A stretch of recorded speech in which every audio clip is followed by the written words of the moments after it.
আমার জায়গাটা মানে আমার ফেস ভ্যালুটা বাড়াতে পারি নাকি।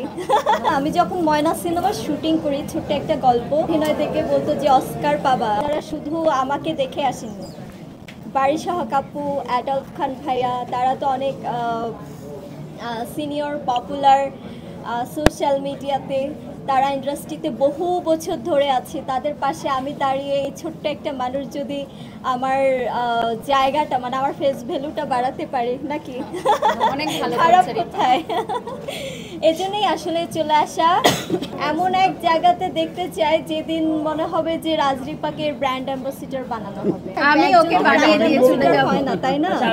আচ্ছা, আসলে আমি নিজেও জানতাম না। আমি যখন ময়না সিনেমার শুটিং করি, ছোট্ট একটা গল্প, তো আমাকে অনেকে আমার অভিনয় দেখে বলতো যে অস্কার পাবা, অস্কার পাবা। অনেকে দুষ্টুমি করেও বলতো, টিটকারি মেরেও বলতো, আবার কেউ মানে প্রশংসনীয় বলতো।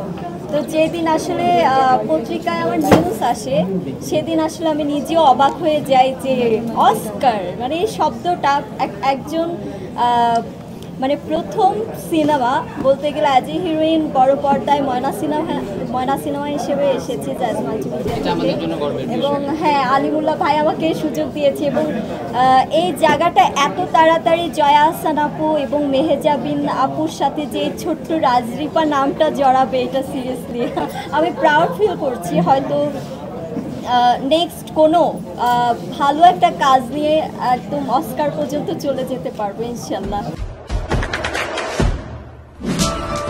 দেশে দেশে সবার সাথে দ্য নিউজ।